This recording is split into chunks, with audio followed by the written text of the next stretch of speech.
The technical term is called being a bitch if you complain about how. Ladies and gentlemen, 2023 Mazda CX-50 Turbo Premium Plus versus 24 Mazda CX-50 Turbo Premium Plus. This one is mine. I've owned it for the last year and a half, 13,000 miles, and I'm very happy with it, but they have made some changes for the 24 model year. Namely with the steering, they've retuned the electric power steering, and also they've given the 24 new softer dampers. So we're gonna see how they compare. Big thanks to CardinaleWay Mazda here in Las Vegas for loaning me this 24 CX-50 for a few days so I can get a feel for it, see how it compares. And as you guys might expect, they are mostly the same, however, a few notable differences. So let's start with my vehicle.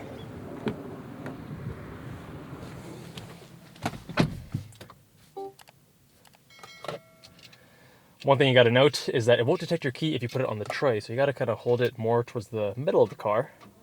And there we go.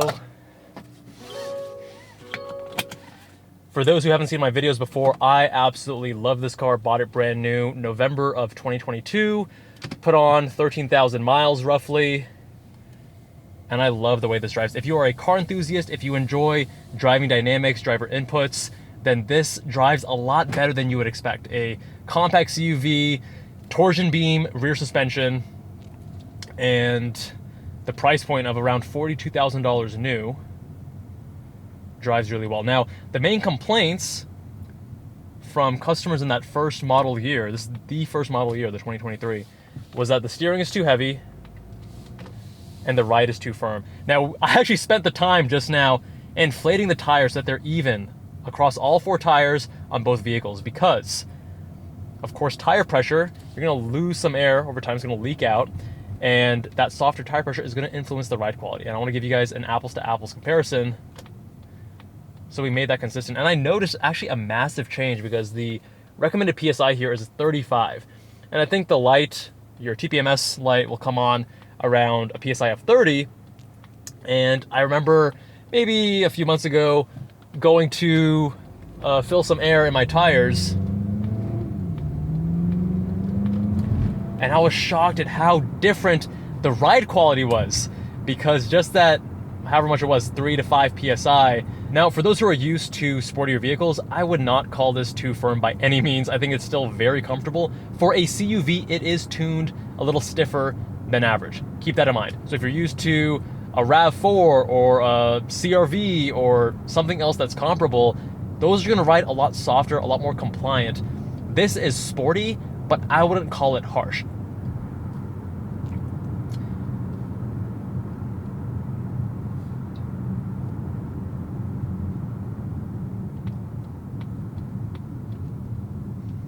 The steering is actually one of the highlights of this vehicle, and I love good steering in a car, especially in sports cars, but even in my daily driver, right? This is the car that I drive most days.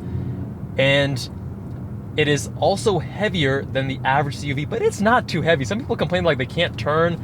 Dude, you can it's not that heavy. Thomas from Throttle House, he said, the technical term is called being a bitch if you complain about how heavy the steering is, because it's really not that bad.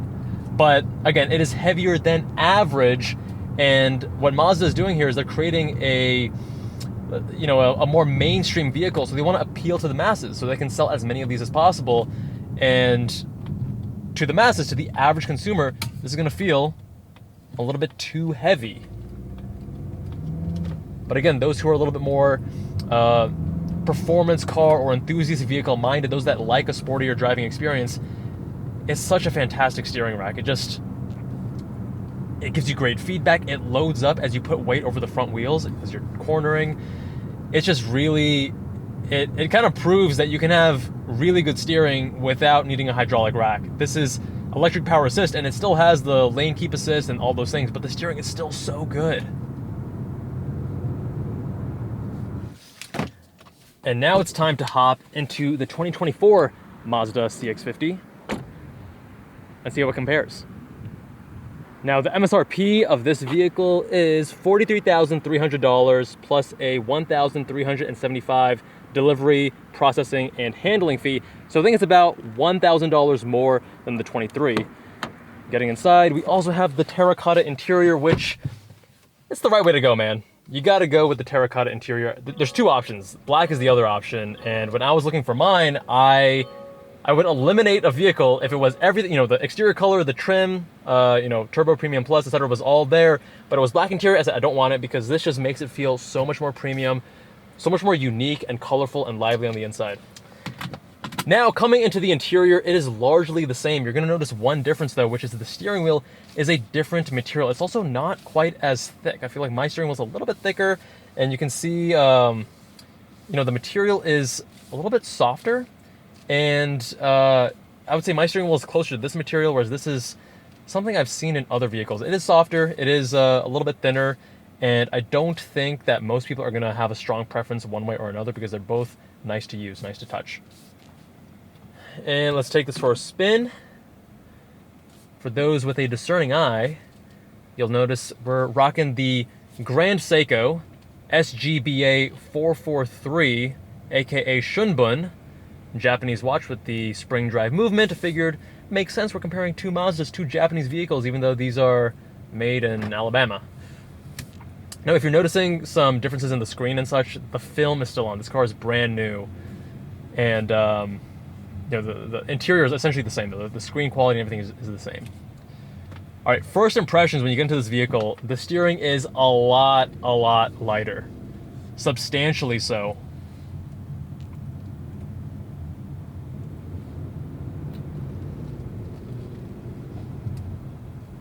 And you'll also notice, and again, we've matched the PSIs here, okay? So we're reducing that variable, eliminating that variable.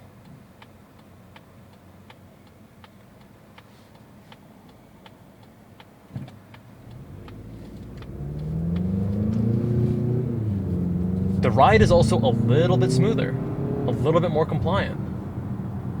It is noticeable, but the vehicle still feels like a relatively firm CUV. These are more minor tweaks rather than massive shifts in how the vehicle feels.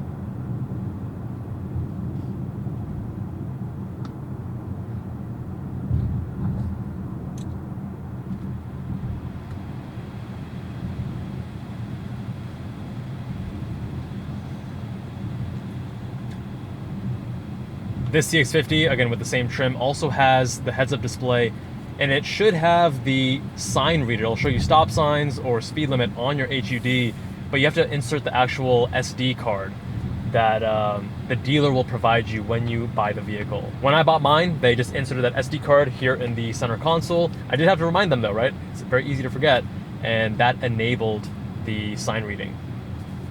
Now, before I tell you more about the steering, one nice update is that this wireless phone charger down here, it actually works. What?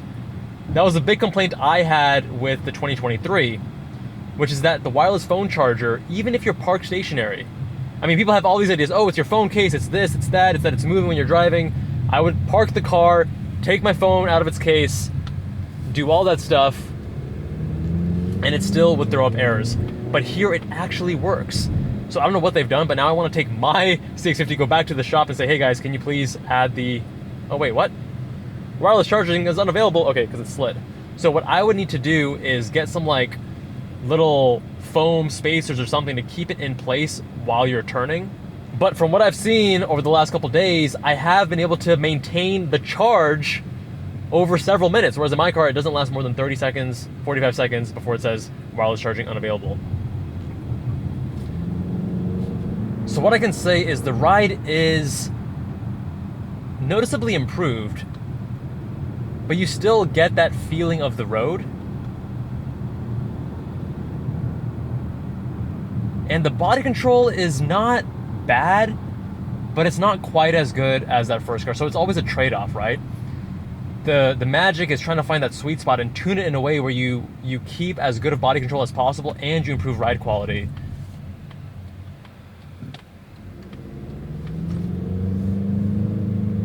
Here, I would say that I think most people are probably going to prefer the ride quality in this over the CX-50. Most of the buyers of this vehicle. But if you are an enthusiast, I'm actually finding myself preferring the 23, and part of that is actually the suspension, because you don't get quite as good body control here versus in the 23, although the ride is a little bit more supple. What's bothering me more is the steering, man. You're still getting feedback, but everything is reduced. So it's much, much lighter.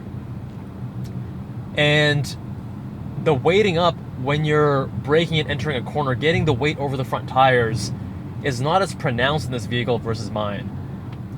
Don't get me wrong, I'm still getting good feedback. But see, when I'm turning like this, I'm not getting as much loading up. So the feedback, there's two things. There's one is the texture of the road. The second thing is the loading as you put weight over the front tires. So the loading as you put weight over the front tires is definitely reduced here by quite a bit. The feedback is reduced a little bit, not as much. I don't notice the texture of the road differences being as diminished and as muted as the actual loading up mid-corner. So yeah, steering here is definitely a noticeable downgrade compared to the 2023. So overall, I think if you're a car enthusiast and you really love sharper driving dynamics, the 23 is probably the better fit for you. But most people buying this vehicle, they're not looking for like a sporty driving experience, and they probably would prefer less steering wheel feedback in exchange for lighter steering. That's, for many people, more comfortable. So the average consumer is probably going to be very happy with these changes, and I don't think it's a big downgrade for a driving enthusiast by any means. But if I'm being honest, I do prefer the way that my 23 CX-50 drives. But I mean, who knows? I've actually only driven this for a couple days now. If I had more time, would I adjust this more? I'm not sure.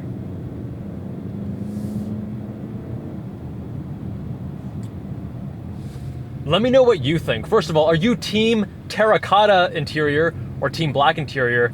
And number two, what do you think of the 23 versus the 2024 Mazda CX-50? Do you like the heavy steering and firmer suspension, or the softer, lighter steering and the softer suspension? Much love, my friends. See you in the next one. Ladies and gentlemen, welcome back. Kevin Jubbal here. Spot on.